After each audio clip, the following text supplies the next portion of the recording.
Hai sahabat belajar Herman RN. Jumpa lagi kita di channel belajar, berbagi dan berdiskusi. Jangan lupa subscribe channel ini, tonton videonya, berikan like, dan jika menurut Anda bermanfaat, silakan share, bagikan kepada orang lain. Percayalah, sesuatu yang bermanfaat kita bagikan kepada orang lain, dia akan menjadi amal bagi kita di hari kemudian. Yuk kita belajar. Sahabat belajar Herman RN, kali ini kita akan berbagi dan berdiskusi mengenai sejarah jurnalistik di muka bumi ini. Jurnalistik kita pahami sebagai disiplin ilmu tentang dunia literasi, tulis-menulis, membagikan informasi, memberikan pengetahuan kepada khalayak, kepada masyarakat luas, kepada masyarakat umum.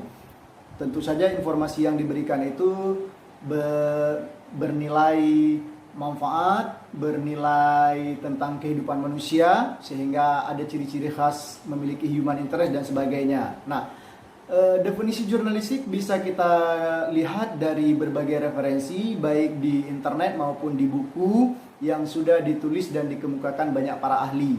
Kali ini saya hanya ingin berbagi dengan sahabat sekalian tentang sejarah jurnalistik di muka bumi ini.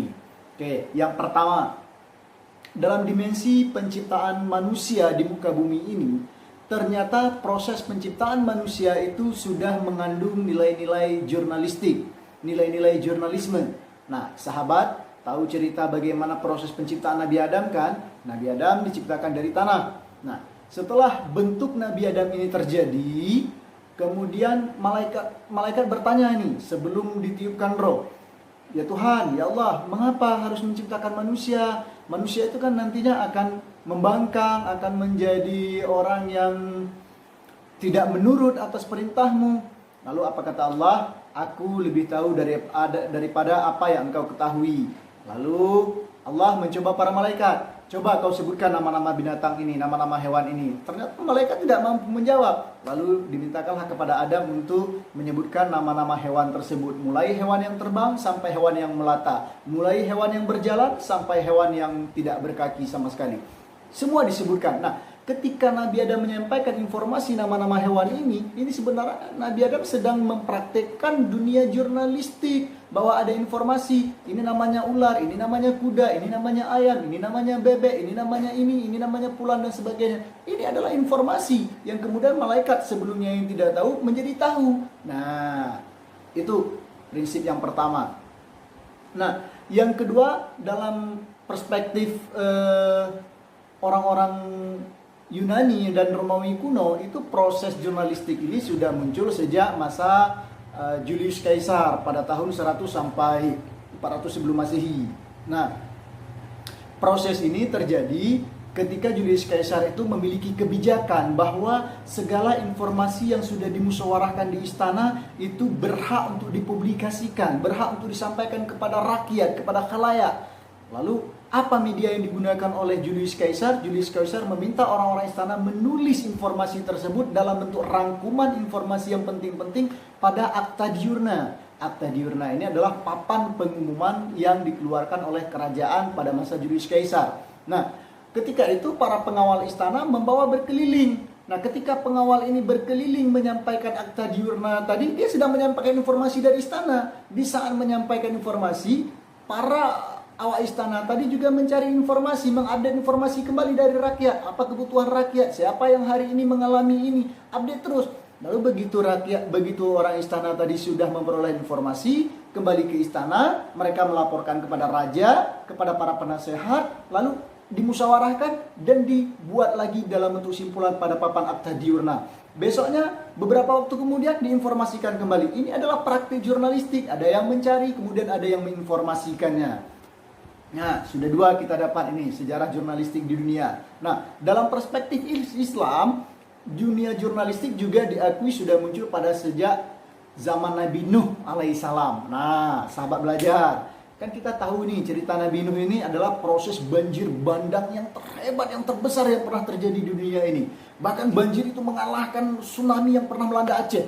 Nah, di mana dimensi jurnalistiknya? Ketika banjir yang sudah berhari-hari tadi membuat terkurung Nabi Nuh dan pengikutnya, juga hewan-hewan di dalam kapal yang sudah dibuat oleh Nabi Nuh tadi.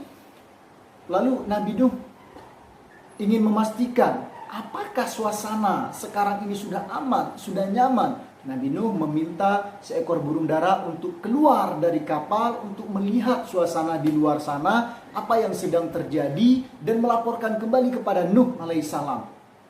Burung dara keluar, terbang, lalu ia mencari daun yang hijau yang sudah lepas dari lumpur-lumpur tadi, untuk memastikan, mengabarkan kepada Nuh bahwa banjir sudah surut. Ini ada daun yang hijau. Itu maksud burung dara ketika itu. Ia patuk daun itu, ia terbang kembali masuk ke dalam kapal, ia beritakan, ia sampaikan kepada Nabi Nuh. Nabi Nuh mengambil kesimpulan, oh ternyata banjir sudah surut, ternyata badai sudah reda. Lalu kapal Nabi Nuh yang sudah terdampar pada sebuah bukit tadi, akhirnya Nabi Nuh mengatakan bahwa kita sudah boleh keluar karena banjir sudah surut. Nah, proses jurnalistik ini sahabat, ada yang mencarikan berita di sana, yaitu burung dara. Burung dara seolah-olah berperan sebagai reporter yang mencari informasi di lapangan. Kemudian ia melaporkan kepada dewan redaksinya, Nabi Nuh. Nabi Nuh kemudian mengolah informasi tersebut, menyampaikan kepada orang-orang rakyatnya yang ada di dalam kapal. Proses jurnalistik bukan? Sudah 3 yang kita ketahui di sini. Nah, proses jurnalistik ini terus berkembang terus sampai pada zaman-zaman berikutnya ketika manusia baru mengenal huruf dengan simbol-simbol tertentu. Mereka mencari informasi pada dinding-dinding gua, pada batu-batu dan sebagainya. Lalu informasi itu disampaikan kepada teman-temannya, sistem kerajaan disampaikan kepada kerajaan, kemudian orang istana mencari tahu apa makna dari simbol-simbol, lambang-lambang, huruf-huruf tadi, menginformasikan kembali kepada orang lain. Proses jurnalistik juga ini, jurnalisme juga ini sahabat. Nah, berikutnya dunia jurnalistik itu baru berkembang dalam bentuk tulis-menulis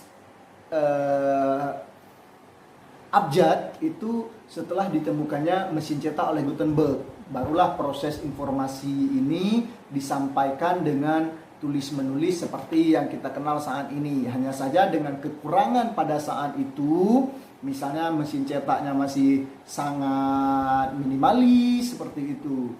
Nah, sangat manual, maka dengan itulah dikeluarkan. Terus berkembang terus sampai sekarang ini proses jurnalistik itu sudah berada pada 5.0, boleh kita katakan di situ. Bahwa orang-orang mencari informasi jurnalisme itu sudah menggunakan gadget, sudah menggunakan Android, sudah canggih. Sebelumnya kita mengenal dunia komputer, kemudian hanya tahu laptop. Sekarang ternyata informasi yang ada di laptop, komputer dan sebagainya tadi, karena kita sudah menggunakan dunia internet, hanya bisa kita peroleh hanya dengan sebuah handphone, hanya dengan sebuah HP Android kita tadi. Connect pada internet, kita dapatkan semuanya. Makanya media massa sekarang pun sudah bermunculan bukan lagi dalam bentuk mencetak secara fisik, tetapi juga dalam bentuk daring.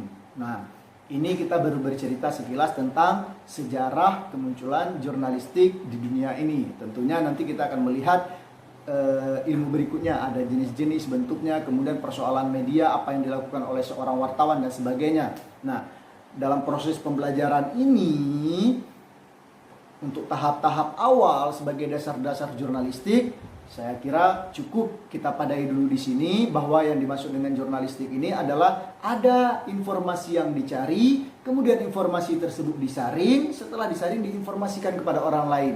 Ingat, dalam proses jurnalistik yang benar jika demikian itu berarti kita mencari informasi, menyaring terlebih dahulu, baru kita beritakan. Tidak sembarangan kita harus like, share sesuka hati, kemudian terjebak dengan informasi-informasi hoax. Oke teman-teman, sahabat belajar, sampai bertemu kembali di channel berikutnya. Jangan lupa like, subscribe, dan jika menarik tekan saja loncengnya agar ke depan segala sesuatu yang update di ruang ini kita bisa diskusikan bersama. Salam kreatif.